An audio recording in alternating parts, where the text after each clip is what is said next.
So there's reasons for doing this, clearly, and underlying it there appear to be principles, and one of the names that comes up most frequently is that of Henry George. Can you tell us something about him, his ideas, and where you're at with him? Well, I think I was very fortunate that I came across Henry George in my teens and read his probably most famous book, Progress and Poverty, that was published in 1879. And he very, very clearly identified land as being a critical issue in the way that the economy works. And even though people nowadays sometimes say, well, that was an agrarian economy and so on, actually it wasn't. He was talking about a developing economy in San Francisco, and the importance that he placed on land and its role in everything from the creation of poverty, the creation of poor working conditions, and indeed the generation of economic boom and bust. He put all of that together in quite a strong moral framework. So I think his ideas have inspired a lot of people, and so certainly they did inspire me, even though I think some of the language now isn't immediately accessible to people, but it's a great book. And it is. The actions you're taking is, as Gandhi said, it's like being the change you would like to see in the world. What is that change? What would you like to see that's different than what it is today? Well, I guess that my ultimate aim would be to see a world in which everybody paid a ground rent for the land or for the natural resources that they use, and that this would generate enough revenue that we could do without the taxes which do such damage to our economy, taxes on jobs and employment and value added and so on. So I'd like to see that both in terms of economic efficiency and also in terms of fairness, because at the moment we have a world that's divided up into one group of people who own the land and natural resources and receive rent from that, and another group of people who are excluded from that, who have to pay rent to live, to survive, to have a home, to have somewhere to work. So I'd like to see a world in which that happens. And that sounds pretty remote, but in practical terms, I'd simply like to start by seeing a reform of the council tax, which is an outrageously unfair tax on people who live in low-value homes. And I'd like to see a reform of business rates, which fall on properties that are being well used and more or less exempt properties that are derelict and unused and so on. So the whole incentive structure for making good use of land is turned upside down in the business rates. So in practical terms, I'd just like to see some reform of the council tax and business rates and replacing those with something with a land value tax. If we lived in a world where all landowners paid the full ground rent, what would that world look like? Well, that's a very big question, because it would be very different from the world that we're in at the moment. I think that the one big difference would be around the way that land is used and land is allocated, because at the moment it makes sense for people to basically take on the ownership of as much land as they can, even if they're not going to put it to tremendously good use. And I think that one of the things that would happen in a world in which you've got land value taxation is that all of the land would be put to really good use. And the fact that people were faced with the choice between either paying their ground rent or handing their property on to somebody else who would make better use of it, or making better use of it themselves, means that the sort of sites that are currently underused or derelict would be brought into use, and that would make land more available for everybody, for housing, for work, and so on. So there's the land use aspect. There's an economic aspect, which is that at the moment the ground rent of land, whether it's paid or whether it's simply imputed by, whether it's simply something that landowners don't have to pay to anybody else, is accumulated by landowners who are one part of society, and that if everybody was paying ground rent, and if this was used for the benefit of all, then that advantage of landowners would change, and that would lead to a more equal society. It depends rather what you do with the revenue, but if landowners did that, then it would spread out the wealth created in our complex economy in a very different sort of way. And the impacts on the economy, for example, if you use the revenue as a source of revenue for government, or at least use some of it for that, then you could reduce existing taxes, and that would benefit people who are currently paying taxes, and a lot of those, of course, are the poorest people. So there's those effects on the economy as a whole, and then that goes right the way up through the economy. It has impacts on the economy as a whole, because at the moment people invest in land and in houses particularly, and we see repeated cycles of boom and bust as house prices and land prices rise and soar above what they can really sustain and then crash.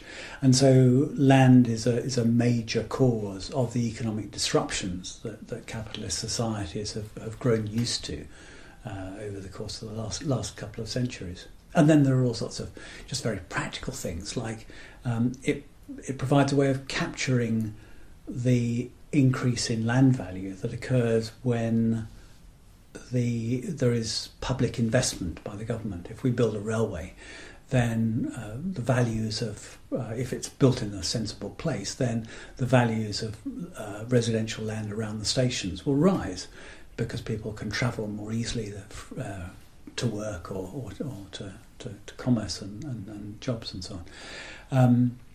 And so at the moment what happens is that the government invests in infrastructure, and landowners around that area are the ones who benefit.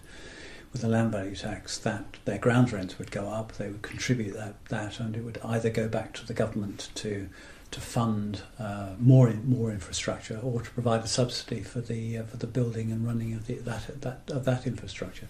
And it's not just things like railways and fast broadband and so on, but you could use the same understanding for things like schools and education and healthcare and so on, because if you look at the values of the prices of houses around schools that have a particular catchment areas, you'll find that schools that admit children from a particular area, if they're a good school, then the house prices around there are higher.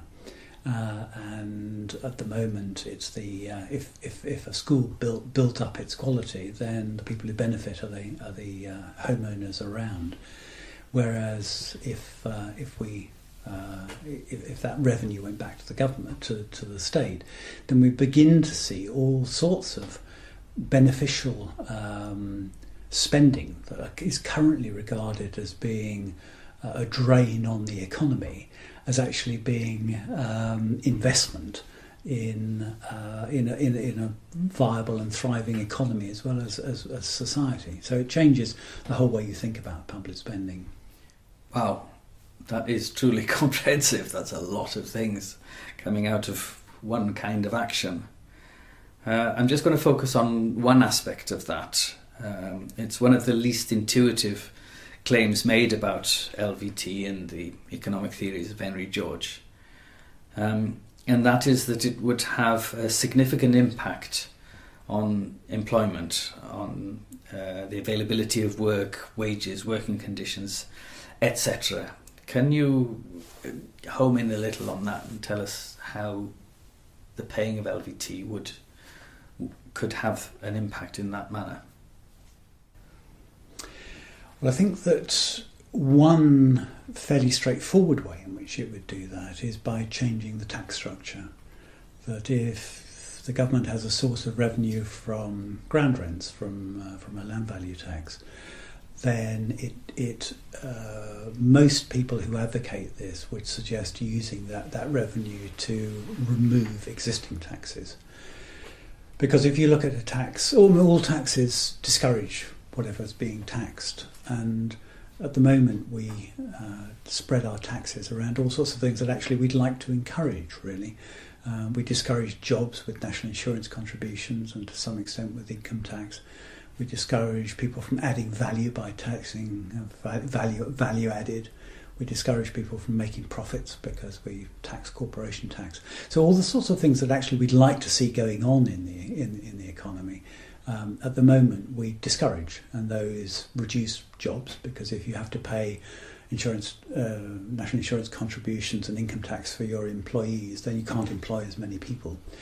So through the tax system and through reviving the economy, removing the deadweight loss of taxation, that would be one way in which this approach changes the nature of employment and the availability of employment. There's also the impact of making available land. At the moment, there are very, very few places where you can sort of go and find somewhere to work without paying any rent at all. So the first hurdle you have to encounter, whatever your work is, unless you're sort of doing it in a public space, is to pay the rent of the owner of the land. And as land becomes less attractive to hold, it becomes the market rents of land falls. There even possibly becomes some land that nobody really wants to hold on to any longer, because of the cost of bearing it if it's not bringing in income. So I think it makes a lot of land available for all manner of things, for housing, for work, for employment. And then, I mean, you also talked about changing the nature of the conditions of labour and so on. The other way I believe that you'd need to use this revenue is not just for reforming the tax system, which is pretty problematic, but also for reforming the benefit system, which also has its deep iniquities,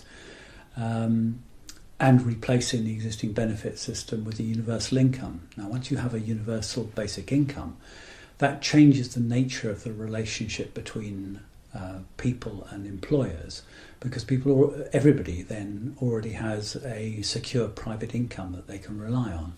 That changes the nature of how desperate people are to work and so on. So I think it completely changes the nature of why you work, and it changes the way in which we share out what's produced in our very, very complex economy, which at the moment is pretty unsatisfactory.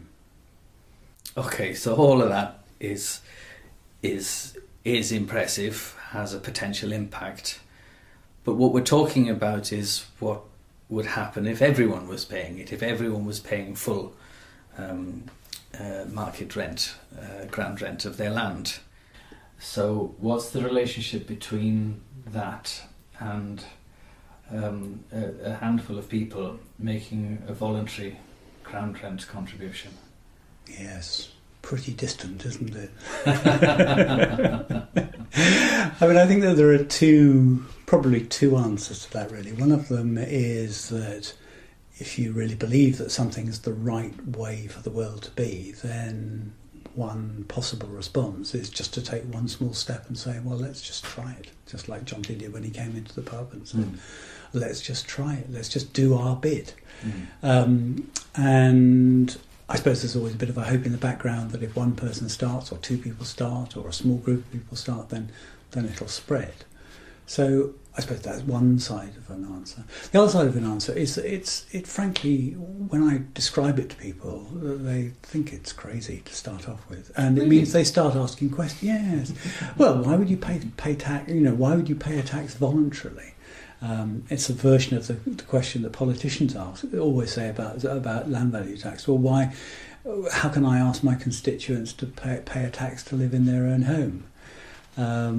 So it's not an intuitive thing to support unless you really understand what the potential consequences are.